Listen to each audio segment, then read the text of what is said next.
our picks against the spread, week 4 picks against the spread. As you know, this is how we do it. So I'll give you the game and the spread, and then Al's going to give you his thoughts. I'll give you my thought, and we'll run through it. We only do ACC teams and top 25 versus top 25 teams. Put your comments of what you think your pick is going to be, what your pick is going to be for that game in the comments on YouTube and Facebook. Al, right now, you are 61-27 overall against the spread. I got 69% for that. I was saying 67. I missed 2 points for you there. And then I am 56-32. Kind of had a bad week. I was number 1 on the Yahoo Pick'em against the spread, and you were like number 4. Now you're number 1, and I'm number 7. And I know Jason is just jumping all over me right now in the chat. But we're still above 60%, both of us. You're almost at 70, so we're doing pretty well.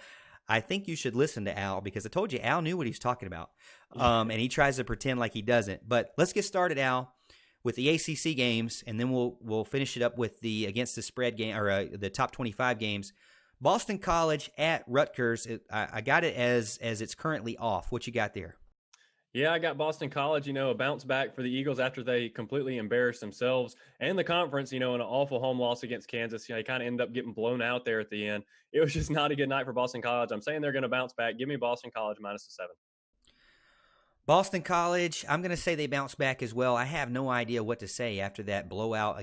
Kansas blowing them out at home after coming out and just laying a dud against Coastal Carolina. I completely picked Boston College. I don't know what you did, but I'm hoping that Boston College can rebound from that. I was thinking FSU was the eyesore of the conference, and then Boston College said hold my beer on that game and just said, look, we can do worse than FSU tonight. And I don't know what was going on. I mean, you got a better quarterback, you got a better running back, and then you get destroyed at home. It's just crazy for me. I call it a fluke. I'm going with Boston College at Rutgers, actually. So next game is Western Michigan at Syracuse. I got Syracuse minus 6. Who do you got there? I actually took Syracuse, and honestly, I have no reason to pick Syracuse here. Okay, Western Michigan has scored some points this year, and Syracuse has not looked good. Obviously, they got drubbed by Maryland and then by Clemson. I don't know what it is, but I'm going with the Orange. I'm putting my faith in them. I'm saying, hey, this was their second wake-up call in a row, brutal wake-up call in a row, and I think they're going to get it rolling. Give me Syracuse minus a 6. There's no way I'm taking Syracuse after that game against Clemson. Western Michigan's got a pretty good offense. John Wasink is almost 300 yards per game passing. Yeah. So give me the 6 points with a giant quarterback arm like that.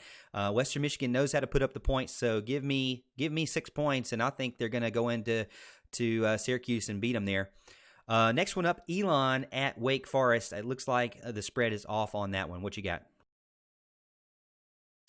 I'm taking Wake. They've looked good so far this season. Their offense has been clicking pretty well. Obviously, they kind of held off a late charge by North Carolina last week. And it's Elon. Let's be real. So I'm taking Wake all the way. Yeah, I didn't pick Wake against UNC, and I should have. So I'm taking Wake's offense. They can definitely put up some points, so give me Wake. Hey, it looks like we just got a subscriber over on YouTube. Anthony, thank you for subscribing. We appreciate the support. If you haven't subscribed to the channel and you enjoy what you're watching, it's all Clemson content all the time, every week. So go ahead and give us a subscribe and like this video for us. Next up, UCF at Pittsburgh. We already talked a little bit about UCF flirting with the college football playoffs there. UCF's giving 12.5 to Pittsburgh, and Pittsburgh's at home. What you got there? Yeah, I'm taking UCF minus the 12 here. I'm a big believer in Central Florida. I have been for a couple of years now. They do really good at covering spreads as well. I love their speed and athleticism. And, I think people are going to overreact to Pittsburgh kind of playing an overrated Penn State team real close last week. So I'm going to go for UCF to kind of humble Pittsburgh this week. I think the same as well. Dylan Gabriel is a Heisman candidate now. He's in the talk. He's got 719 yards and 9 touchdowns. I'm going to buy UCF right now. Give me them to clear the spread there. Appalachian State goes into North Carolina. UNC giving 3.5 points to App State. What do you think there? Well, I still don't believe in UNC. Obviously, I picked Wake over them, and they pulled it off for sure. UNC obviously got the upset against South Carolina week 1. I'm just not a big believer in them. I think they are primed for an upset, and who better than App State? So I think App State is gonna win, and I'm gonna take them plus the points. You know, I got burned on UNC. You told me don't pick UNC. I see some people in there. James is picking UNC as well. You told me not to do it, and I'm not going to do it. I'm going to pick UNC for this one. I think if the spread was larger, I'd probably take App State because I feel like App State can put up the points. I just don't know if they can win the game. So I'm going to go with UNC there. I still have faith in Matt Brown. Hey, he put up a bunch of points in the fourth quarter towards the end of the game and felt like he needed 1 second left with a touch of the his toe touch on the out of bounds line. So he felt like he still had a chance, but then they called it out. They called it. The game was over. But I have faith in Mac Brown. I like what he's doing so far. I was hoping that there'd be an undefeated Tar Heel team versus a Clemson team as when they undefeated Clemson team when they come in. But I would say, UNC only held Wake Forest, if I remember, to 3 points in the second half. Mm-hmm. So I feel like UNC kind of got it all together and started doing better towards the end of the game. I think they're going to carry that forward as a positive. So give me North Carolina there. This is one that I think is pretty interesting. Let us know in the comments what you think. But Louisville at Florida State. Florida State giving 6.5 points to Louisville. What do you think there? I'm actually going to take Florida State minus the 6 or 6.5 is what I have it written down as. They played UVA tough on the road. As a matter of fact, probably should have won that game there at the end. I think they're going to take care of business at home, and I don't really know why. Louisville's just that bad, I think, and they have been for a couple of years. Florida State, people would argue the same thing, but I think it's time for them to win by a touchdown or more. So you're picking Florida State? Give me the Noles minus 6 or 6.5. I don't think I can do that, man. I really don't think I can do that. Louisville has a really good running game. They start out fast. Florida State also starts out fast, but then fizzles. So it's it's interesting to these two teams. I feel like that Louisville is going to go in there and beat them. I think they can do it. Give me the Cardinals with the points. I think that I don't trust Florida State at all right now. I just don't. Central Michigan at Miami. Miami minus 30.5. That's a big spread there. What you got? I really had no idea what to do with this. As a matter of fact, my explanation is but I picked Miami minus 30.5 because I really don't know much about Central Michigan.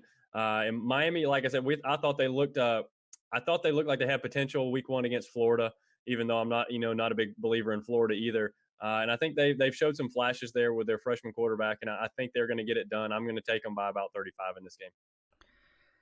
I'm not going to do like I did last week. If people want to know how I lost my number 1 spot, it's because I didn't take any of the big spreads. Anything over about 30 points, I said, no way. Give me the underdog. And I lost just about all of them. And this is what really made me mad about Georgia. Let me just talk about this 1 second, Al. Give me a second. They do a tribute to the guy's wife. Sure. Beautiful. And I said, there's no way they're going to go in and destroy the team while they're tributing his wife. And then they go in and destroy the team. I'm like, what are you guys doing? Can't you keep it within the spread? I mean, really? That's my vent. But next game, Old Dominion at Virginia. Another big point spread. Looks like 30.5. Virginia's given Old Dominion. What you got there?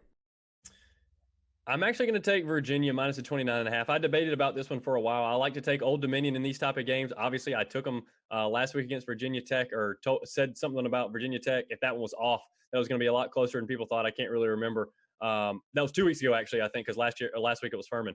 But yeah, I'm going to take Virginia. I think against Florida State was kind of their wake-up call. They pushed it against a bad team, and I think they're going to kind of get back to business this week. I'm going to take Virginia minus 29.5. Well, just like I said about the last game, I'm going to take any big favorites for these big spreads because they burned me last week, so give me Virginia as well. Next up, Ball State. This is our last ACC game that we're going to post up, and then we'll go into our ranked games. But next up is Ball State at North Carolina State. NC State is giving 19 points. I think they're two teams with good offenses, but I think NC State has a better defense, so give me the Wolfpack. What do you got? You're right about that. Two pretty good offenses, NC State with a better defense, but I'm liking Ball State to put up some points. I'm going to have them cover the spread. Give me Ball State plus the 19. All right, now we're getting into big-time games. I love this weekend. This is Separation Saturday for sure because there's 3 ranked versus ranked games that we get to watch and enjoy this weekend. The first one on the list, let us know in the comments what you think over on Facebook and YouTube.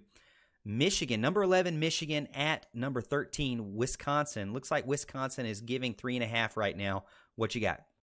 I'm taking Wisconsin minus the 3.5. Like I said, we've mentioned it before. I think Michigan's been overrated for years. I think the same applies this year. I'm liking what I've seen from Wisconsin so far. I think they're going to take the victory by more than 4 at home. Same for me. I think Jonathan Taylor's going to have a monster game. When I watched Michigan versus Army, they couldn't stop the run. And if you're going to have a Heisman candidate runner come in, a running back come in and just destroy you, that's what I think, especially at home. So give me Wisconsin minus 3.5. Another big game. This one's over in the SEC. We've already seen the one team, number 17, Texas A&M versus at number 8, Auburn. What do you got there? I'm actually taking Texas A&M. You said it was at Auburn, or is it at Texas A&M? Or at Texas A&M. I got them flipped there. That's what I thought. I'm taking the Aggies at home here. That's a crazy environment. It's one of the best in college football. You can ask the Clemson fans that traveled there last year. I'm going to take the Aggies minus 3.5 against Auburn, but this is an intriguing game. I'm really thinking you're going to find out a lot about these two teams this week. I'm going to take Texas A&M as well. Bo Nix. When I watched that Auburn-Oregon game, they basically took the ball away from him and said, we're just going to run the ball. Oregon couldn't stop the run, and it actually worked out for him. And then at the very end of the game, they let him pass the ball again. And he ended up getting a jump ball that the wide receiver won the jump ball and scored the touchdown to win the game. It was kind of a fluke, to be honest, because Bo Nix basically had been taken out of the game for the entire game. But if we know anything, Al, is that Jimbo Fisher is going to cover the spread. Right. He did it against Clemson when it broke my heart. The one game Clemson hasn't covered the spread so far, and I think that he's going to do it again. He knows he must be betting on these games because he knows. So he is going to cover the spread for sure. So give me Texas A&M. Next game up, this is the one that everybody's been talking about. Number 7, Notre Dame versus number 3, Georgia. This is in Athens. Georgia is giving 13.5 points right now. What do you think? As much as it pains me to say, I'm going to take Georgia minus the 13.5. Okay, I don't care about my predictions that they're going to be in the playoff and winning the SEC championship. I really want them to lose. Okay, I want some of that luster to be knocked off of the SEC.